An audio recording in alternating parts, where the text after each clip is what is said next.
Welcome to Carolina Sculpture Studio. My name's Clint Button. I'm a granite sculptor. Welcome to video number 93 of the Virtual Stone Carving Apprenticeship.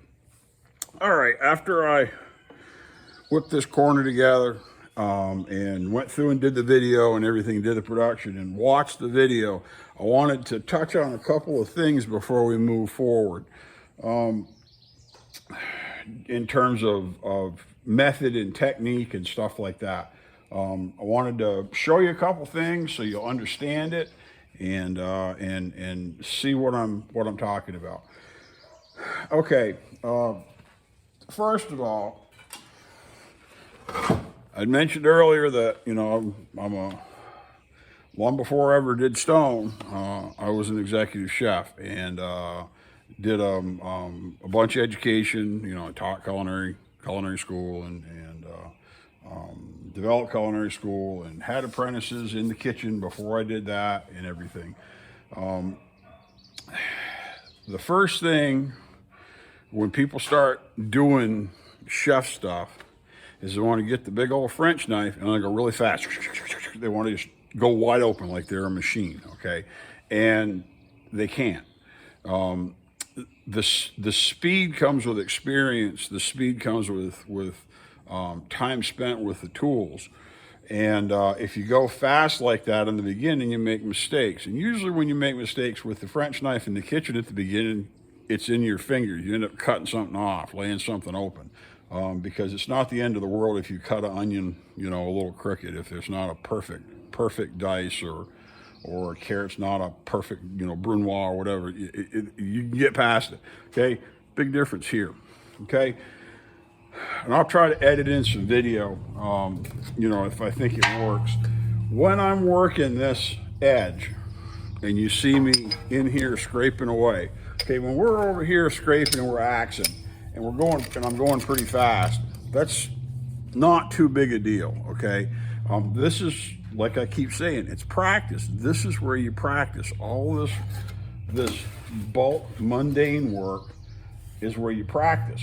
And you'll have things that you have to save and do carefully when you're well rested, when your hands aren't fatigued, to cut corners, edges, stuff like that. But this is just kind of zoning out and scraping away and getting it all nice and smooth and trying not to dig with a corner, making sure you don't grab a curved scraper by mistake and cut a bunch of gouges in here. But you can go fast. Now, I've been doing this for 25 years. Been doing almost 25 years, a long time. Okay, this isn't my first rodeo. I think I can say at this point I'm pretty good at doing this. So when you see me out here on the edge going pretty fast, that doesn't mean you go fast. You go fast when you're good enough to go fast without making mistakes. This edge came out pretty nice, okay? That means I did it right, okay? The stone tells the truth. It's not lying. If I go really fast, I'll slow down when I know I need to. And you'll see me, and I'll slow down, and I'll do just a little bit, and I'll just pare it away. But there's other places where I can go kind of fast. It's because I've got experience. Don't try to go fast in the beginning because you'll make mistakes and you'll break stones. It's a really sick feeling to get something like this and have a great big chunk blow right out of it because there's only so many ways to do it. So slow down. Another thing, as I'm axing this, you'll see me work on a diagonal. Like I've got the tool tipped instead of being parallel to either the top or the bottom and going like this. A lot of times I'll try to consciously keep the tool on a bias as I'm working it down. And when I get really close, then I can go back in and I can axe it to where the lines are in phase with the rest of the face, where they're parallel to top and bottom, if that's where I want them to be. I have that final orientation to where I can get it shaved right off, because this corner, what really looks good is when this corner just comes right out and these meet and they're perfect. And you've got literally a 90-degree, you've got this repeated in all these lines just infinitely up through there. It looks so cool. By having a course You know, I can't go like this. Oh God, that'll blow that corner right off. You don't do that. Go like this. Have your diagonal here and have your diagonal here. When you put your light, your raking light on this, you will see those small diagonal tool marks from your straight tool. You know, or if you curve tool, if you're in a place where a curve is appropriate. You'll see those diagonals, and you'll be able to just walk those off to get rid of them. You know, like I said, the cutting in. You've got that little bit sort of as a marker for you to follow. And so you can access to cut this in, okay, to get that cleaned up. Because you don't want this corner to round over to where it meets. You don't, and I can't really bend my hands, but you don't want to round in and have this dip down in order to make it square, because when you look at it, if you really pay attention to it, you'll see that, and it doesn't look good. That's not what we're trying to accomplish. So that's important. Let me show you something here on the top on this polish. Remember how I told you about the chips? Well, over here where I still got a little bit of cleaning up to do, I've got 2 little chips I want to show you. Check this out. See if we can see on this edge in the polish, if it'll focus. Right.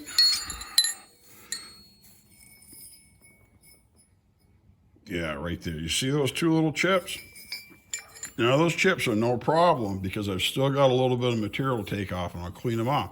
But that's where that polish chips a lot of it. So you don't have chips that big like in this entire edge along the rift, the whole length of that. And I'm over here going careful and it still is lifting out. That's what I was talking about, being careful cutting run versus rift, because this, on the rift, this edge is going to be harder to cut. And so usually on a regular memorial, you know, especially if you've got a regular die, you want depends on how the niche is laid out or where the die is. But a lot of times, if it's a tall die, your rift will be going up and down on the vertical on the sides, and the run will be across the top.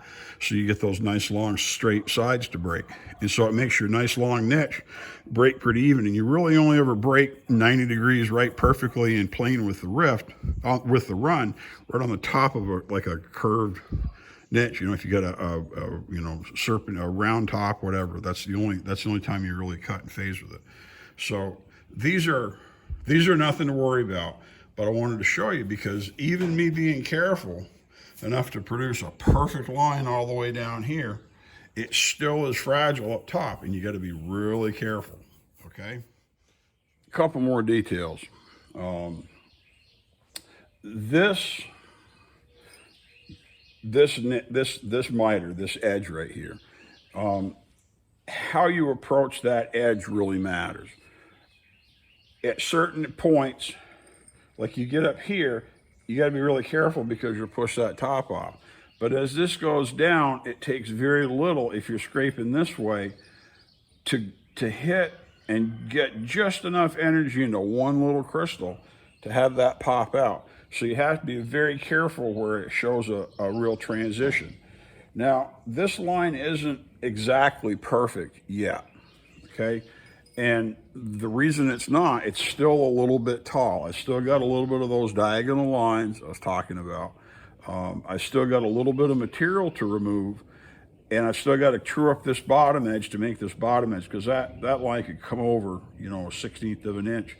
As this sinks and I get this curve down here, this scotia just right, we're at the bottom, because if looking at it from here, it comes up to about where I started, and then it gets narrower, more and more narrow, and it's quite a bit skinnier here on the end, and that's got to be evened out, and that'll walk that line over a little bit.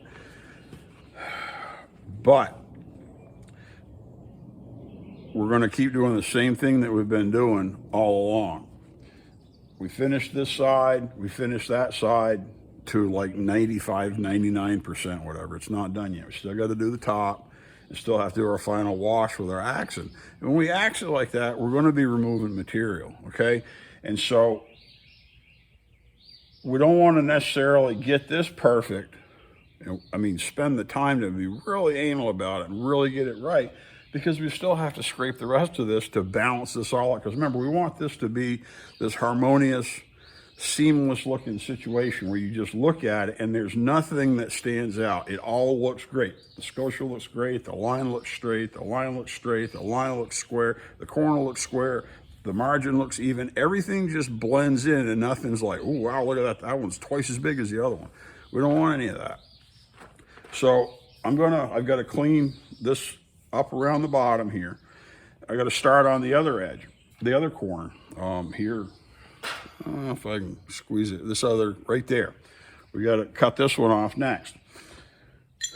Once I do that, because I know what this is, I'm probably going to take my saw and I'm just going to cut a bunch of little stripes in here to bulk a bunch of this out, because I want to make sure, I don't know, until I start cutting these, I don't know exactly where it is. And because these edges were so long, I didn't want to get real aggressive cutting them, because I had quite a bit of change from one end to the other in a couple spots. And I'd rather go slow and not be too deep than to go fast and then all of a sudden I got a really deep hole I got to deal with. So once I cut this in and do this other corner, I can lay a line from here to there and work in with a saw to break a bunch of that off to clean it all up. And then we got to balance this all out. So it's don't get hung up finishing these to perfection, doing one to perfection, the next one to perfection, do the same thing over and over again. Go around the whole stone, do the same thing. Get all of these almost perfect, and then axe everything into final balance perfect. Because remember, we still gotta tip this edge.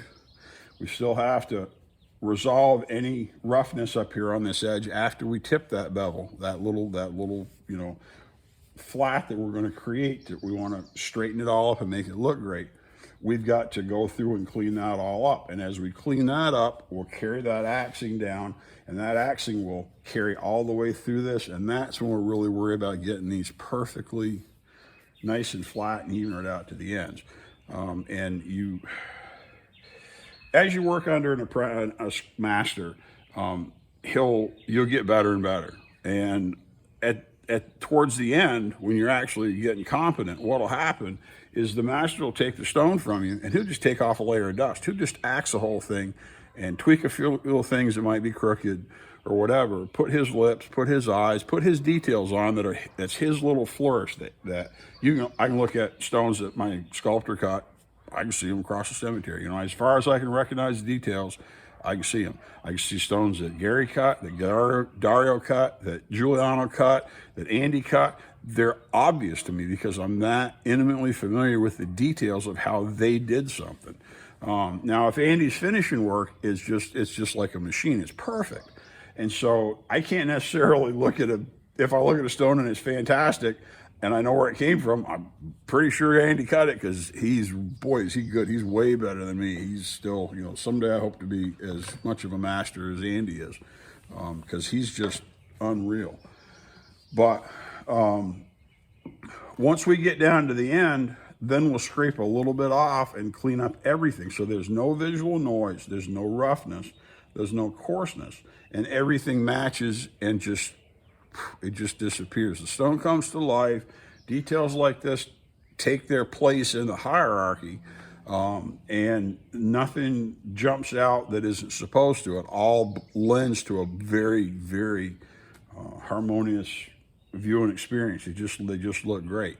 Versus ordering something that's poorly carved from different places with people with different abilities, and nothing matches. And that's the problem with a lot of the import work that you get, is a lot of the details, they're too independent of each other. Nothing works together. It's not a team result. And you want this stone to go from the rough at the ground to go up into, you get a little bit of organization with this margin, and then you got this nice concave drop wash with a nice definitive man-made edge. We go from, this looks pretty man-made, but that's certainly man-made. Then up to here with just a little bit of light, there's going to be a pretty narrow strip around here showing, and then right up into the feature stone. And the goal is that this just kind of just disappears. But without this exalts what we're doing. So think about that in the whole bigger picture. So I don't know. Let me see. We'll see whether we end this video here or whether we carry on, because we're up in the 15-minute range. I got to cut these other edges. Oh, that's the other thing I was going to tell you about. Sitting here talking and I forgot because I was sitting. I moved your work position. And this is something that just is really important, and you don't think about it. When you're standing or seated at a certain level in order to address the work, I've got this old bench. There's just an old bench that was here. It's one of the only things that's left from Mr. Sumner that was left behind after he died and here in the buildings. And when I moved in, it was here and it became part of my studio, and I couldn't function without it. I love it. Just an old bench made out of a 2x8 and nailed together. I put screws in because the nails got tired and kept falling out. I spend a lot of time working on it. It's a good height for me. I like a bench because I can straddle it, because I can lay my tools on one end of it, and also because it's easy to just bump it with my foot and move it. And that's really important. I've also got a milk can. That's just an old milk can that I got a piece of foam on top. And I set it over here when I was trying to get video of both sides and show y'all what I was doing. The only issue between, and I use both of them all the time. The only issue is that the milk can is about 3 inches. It's about 2 inches taller. Okay, and it's still very comfortable for me, but it's completely different when I'm used to addressing this stone from my bench. So I didn't want to do a whole lot of carving over here on this edge where I'm used to working on this bench, this height. All of a sudden now I'm up 2 inches and I got to come down, and that changes how you address the stone completely. You need to have a consistent work position. Maybe you're more talented than me and stuff like that, or more oblivious. I don't know what the word is, and it doesn't bother you. It's a huge difference for me. Okay, get where you're comfortable. If I had to use this milk can the whole time, like, say my bench catches on fire and burns up, lightning bolt hits it, it's gone. Okay, and I don't have time to make another bench real quick. I'm going to lift this stone. I'm going to put another 2x4 or a couple of sticks under it to raise it up to get it back to that comfortable level. Get where you're comfortable, especially when you start doing real fiddly, important, serious work like this. You got to be where you're comfortable. Lift the stone up, get your position down. When we're working on the angel and I stand her up as tall as she is, you can bet I'll be using my risers. I'll be standing on boxes, so I can get up high enough to where I can stand up and address her to where I'm comfortable. I'm not going to carve like this, and I won't carve like this if I don't have to. And that's the nice thing about those risers. That I went over and all that stuff back early on in the videos with the bankers and stools and benches and everything. Just having a couple of crates, a pallet that you can stand on with a flat top, just put a piece of plywood on it or whatever. And then a crate or two that you can stack on top of those, a crate that's got, 3 different dimensions, so you can put it however you want, and you immediately can modify and change your position so that you're comfortable. It's just so important. So all these things keep adding up. They're, like I said, it's hard for me to think of all of them because you get so used to them, but I wanted to specifically mention things like how you address this so you don't go too fast, so you don't come down into this curve, hit a crystal, and you dig a chunk out right there, and now you got to fix it, and it looks like crap, because the way you're going to fix it, you're going to have to blend that way back in. You may have to carry that flaw all the way through the scotia to the other side and hope nobody notices that this one's different than the other end. So, and leaving a little bit of room, working up to where it's almost done. And then, what I was talking about with leaving that little bit of raised for the final accent, it's almost like leaving this, until we get ready to finish it. We got this pushed together, roughed into shape. That's just a saw cut. And we left that extra bit, and then we cut that to fine tune this edge. And we're going to do the same thing on this. We're doing the same approach or the same procedure over and over again. And that way you get better at it, and it's normal. but slow down with your tools. Keep your tools sharp. I got a bunch of tools. I've been through several, and these are almost done. I don't know if I'll be able to finish doing this without getting 2 or 3 new chisels. And then I'm going to try to get some lenses around so we can show you how to retip these tools to make them yourself. So, but there's so much to talk about, and you know, I don't know how I would have addressed this. I was kind of, you know, I know we talked in the very beginning that we're going to jump right in. We're going to, you know, I want to try to point something, you know, the pointing machine, show you how to point so we can get right into this, and y'all will learn right away, okay? I would have been taking all kinds of time to try to slow down and say, this is how you hold the chisel. This is how you turn the chisel. This is how you use your hand machine. This is the kind of equipment you need. This base has been invaluable in providing the opportunity to show you something that's very simple and very easy to see.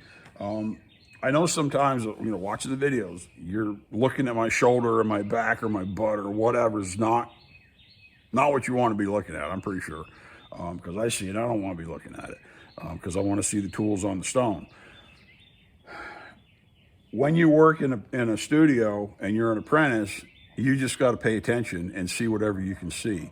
And I can guarantee you 1,000% that you're seeing far more than I ever got to see, because Gary just said, here, do it.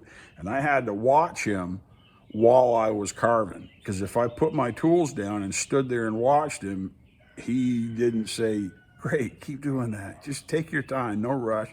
He wanted me to get my work done. It's time for me to cut stone. And he let me look a little bit, but I had to get done. I had to work. And so I'm trying to show you all I can, and I'll keep trying to show you better and more. But this has been an opportunity to preface so much that we're going to do on the big stone. And like I said, you know, carving a big angel ain't a whim. It's not a game. You know, the first thing we're going to do is set that stone around. I got to do some finish work to put it into shape so we can, you know how much dimension we've got to clean up so the joint looks great. And then once we do that, then we can start laying out the angel and start swinging the compasses. So, and as that happens, I shouldn't have to stop and explain to you why chisels need to be sharp, why you rotate it as you cut it, which hand machines to use, stuff like that, because we've already been through it. If you're paying attention, you know, I know there's a few of you that are actually watching all of these videos. Most people just flip through them and don't really care. I hope that there's 2 or 3 people that are actually doing this work in parallel to a certain extent with me and trying some of this so that you get it. Because I'm not interested in answering a bunch of dumb questions once you start cutting that angel and doing fancy work when I've already covered all that content here. So anyways, there's a big old monologue video for you, talking about all these little details that are really important. And I'm going to go ahead and keep cutting these corners. Realistically, if I hadn't been videoing that corner, when I cut this corner yesterday, it took me about an hour, 1 billable hour to cut the corner. So I've got another 3-ish hours, maybe another hour to finish this, depending on how that bottom lines up across there. You know, there's about a day left to trim these corners, straighten this up, and then straighten the other end up. There's probably about a day left, you know, because I got 3 hours and then 2 more hours. And by the time I get all that wrapped up, you know, there may be a little bit more fine tuning before I start doing the whole axe. So I'll work on this, and when we get cleaning this up, we'll be back with another video. But really glad y'all are watching. Getting a lot of videos out. My name's Clint Button. I'm a granite sculptor here at Carolina Sculpture Studio with the Virtual Stone Carving Apprenticeship. Thanks for coming in.